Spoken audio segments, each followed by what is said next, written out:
আমরা এমন একটা সমাজে বাস করি যা বলার বাহিরে, যে জায়গায় কোনো নিরাপত্তা নাই মেয়ে মানুষের।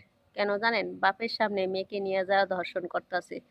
বাপ হয়েছে সবচেয়ে নিরাপত্তা একটা স্থান, সেই জায়গাও কিন্তু মেয়েরা নিরাপত্তা নাই।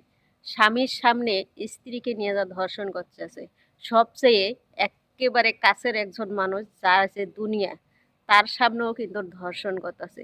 শিশু রামিসা, রামিসা কি অপরাধ করছে এটাও কি বলবেন আপনারা?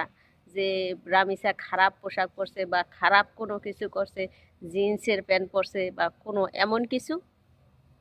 এমন তো কিছু না। আর পুলিশ, পুলিশ হয়েছে মানে খুনিকে গ্রেপ্তার পর্যন্ত শেষ। তারপরে কি করে জানেন? খুনি রয়েছে নিরাপত্তা জায়গা হয়েছে জেলখানা। যদি মালয়েশিয়ার মতন জেলখানায় ঢুকতো, তাহলে মনে কর যখন বাইর হইতো, জীবনের একেবারে তেজপাতা বানাই লইতো, জীবনে কোনো কিছু করে খাইতে পারতো না। তাহলে ঠিক ছিল, এরা তো আরামে খায়, আরামে পরে ওখানে যায় রাজনীতি করে।